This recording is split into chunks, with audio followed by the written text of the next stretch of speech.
Hello दोस्तों, AC DC technical training centre में आपका स्वागत है। आइए आज सेमी ऑटोमेटिक वॉशिंग मशीन के बारे में जानते हैं। पिछला क्लास में हम पढ़ चुके हैं कि सेमी ऑटोमेटिक मशीन दो टाइप से होते हैं। एक होता है मैकेनिकल सिस्टम, दूसरा होता है इलेक्ट्रिकल सिस्टम। मैकेनिकल सिस्टम के बारे में जानते हैं। मैकेनिकल सिस्टम के अंतर्गत आते हैं आपका गियर बॉक्स, प्लासीटर, कैबिनेट कैबिनेट उसके बाद टब, ड्राम जो जिसको बोलते हैं, और इलेक्ट्रिकल सिस्टम के अंतर्गत जो हमारे आते हैं, एक में वॉश टाइमर, इसमें दो नॉब लगा होता है।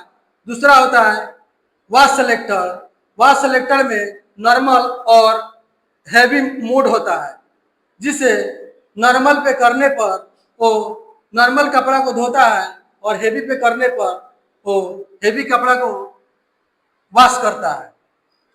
दूसरा बजर, तीसरा वॉश मोटर, चौथा स्पिन टाइमर, पांचवा स्पिन मोटर, छठा कैपेसिटर, सातवां ड्रेन सेलेक्टर। अब एक एक करके बारी बारी से आपको दिखाते चलेंगे कि कैसा वॉश टाइमर होता है, कैसा बजर होता है, कैसा वॉश मोटर होता है, कैसा स्पिन मोटर होता है, कैसा आपका स्पिन टाइमर होता है, कैसा कैपेसिटर होता है, कैसा ड्रेन सिलेक्टर होता है। आइए आपको दिखलाते हैं।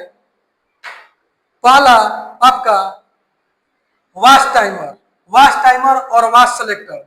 यही मेरा वॉश टाइमर और वॉश सेलेक्टर है, जो एक 40 मिनट वाला वॉश टाइमर है, जिसको हम कपड़ा धोते समय इस टाइमर को यदि 40 मिनट तक हम कर देते हैं तो क्या होता है, धीरे धीरे मेरा कपड़ा जब धुलाता है, धोने के बाद एक ऐसा समय आता है जिस पे एक बजर या अलार्म लगा होता है।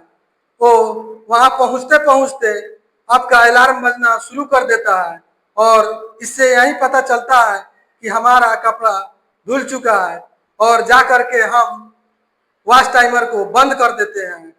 दूसरा, इसमें वॉश वॉश सेलेक्टर स्विच होता है।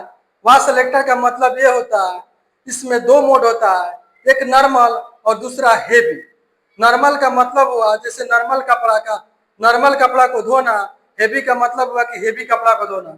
नॉर्मल का मतलब जैसे सूती वस्त्र हो गया उसको धोना, हेवी का मतलब हो गया जैसे जींस जींस कपड़ा है उसको धोना।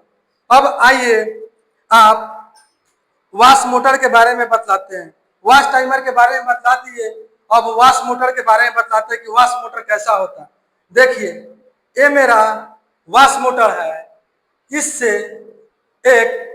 एक आपका वॉश मोटर से आपका एक गियर बॉक्स कनेक्ट रहता है, जिसमें जिस मोटर में पुली लगा होता है उसको वॉश मोटर बोलते हैं।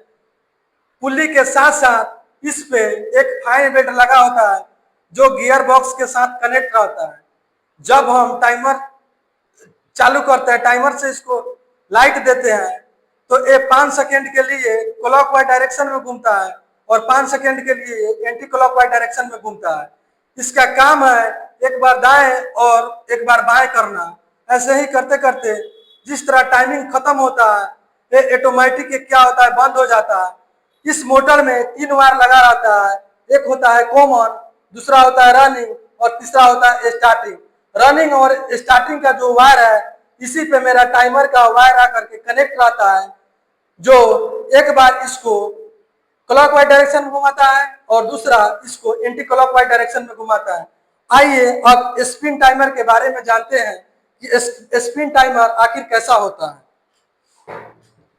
स्पिन टाइमर, ये मेरा स्पिन टाइमर हुआ। स्पिन टाइमर से हमेशा 2 वायर निकला रहता है और इसका काम है सिर्फ कपड़ा को सुखाना। इसमें भी एक टाइम फिक्स रहता है, जो जो धीरे धीरे चलते चलते कपड़ा को सुखा करके ये ऑटोमेटिक जो है ये बंद हो जाता है। अब आइए आपको स्पिन मोटर दिखलाते हैं। स्पिन मोटर जो है, इस पे एक स्पिन का टब रहता है जो बिना पुली के रहता है, जैसे कि स्पिन टब इस पर ऊपर से कनेक्ट किया हुआ रहता है। इसको स्क्रू के माध्यम से या नट के माध्यम से इसको कसा जाता है और इसका काम है सिर्फ तेजी से घूमना और कपड़ा को सुखाना। इसमें भी इस मोटर में भी 3 वायर आता है। एक होता है कॉमन, दूसरा होता है रनिंग और तीसरा होता है स्टार्टिंग। आइए उसके बाद हम 2 मोटर है, 2 मोटर को चलाने के लिए 2 कैपेसिटर की जरूरत होती है, जो कैपेसिटर एक ही में रहता है। एक है 10 MFD का और दूसरा है 5 MFD का। 10 MFD का कैपेसिटर का काम है जिसपे हेवी लोड है उस पे 10 MFD का कैपेसिटर को कनेक्ट करते हैं, जिस पे नॉर्मल लोड है उस पे 5 MFD का कैपेसिटर कनेक्ट करते हैं।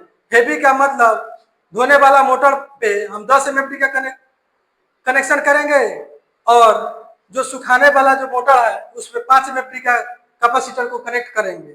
अब आइए इसमें एक बजर लगा रहता है जो आपको बजर दिखलाते हैं। यही मेरा बजर हुआ जो एक प्रकार का अलार्म का काम करता है। जैसे हम कपड़ा धुल लेते हैं, धोने के बाद जब मेरा कपड़ा धुल जाता है तो ये बजना शुरू कर देता है, बजना शुरू करता है क्योंकि आ करके आप अपना मोटर को बंद कीजिए, कपड़ा धुल चुका है। यही इसका काम है, इसका काम ही संकेत करना है। अब आइए पैनल के माध्यम से आपको बतलाते हैं।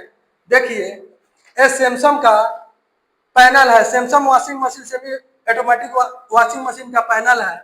इसमें आपका यहाँ लिखा हुआ है वॉश टाइमर, यहाँ लिखा हुआ है ड्रेन सेलेक्टर, यहाँ लिखा हुआ है आपका स्पिन टाइमर। इसका जो काम है कपड़ा को धोना, इसका काम है पानी को बाहर निकालना, इसका काम है कपड़ा को सुखाना। अलग पैनल बनाती है। ये आपका वर्लपूल का है। इसमें जो है वॉश टाइमर यहाँ है और स्पिन टाइमर यहाँ है और पानी जो ड्रेन सेलेक्टर करते हैं जो इस टाइप से दिया हुआ है। इसको बोलती हो आपको वायरिंग से संबंधित बताया जाएगा कि कैसे कैसे आपका वायरिंग वॉशिंग मशीन का वायरिंग होता है, कैसे कैसे स्पिन मोटर चलता है, कैसे कैसे वॉश मोटर चलता है, कैसे आपका टाइमर का कनेक्शन होता है। इसके बारे में नेक्स्ट क्लास में आपको बताई जाएगी। चलिए धन्यवाद।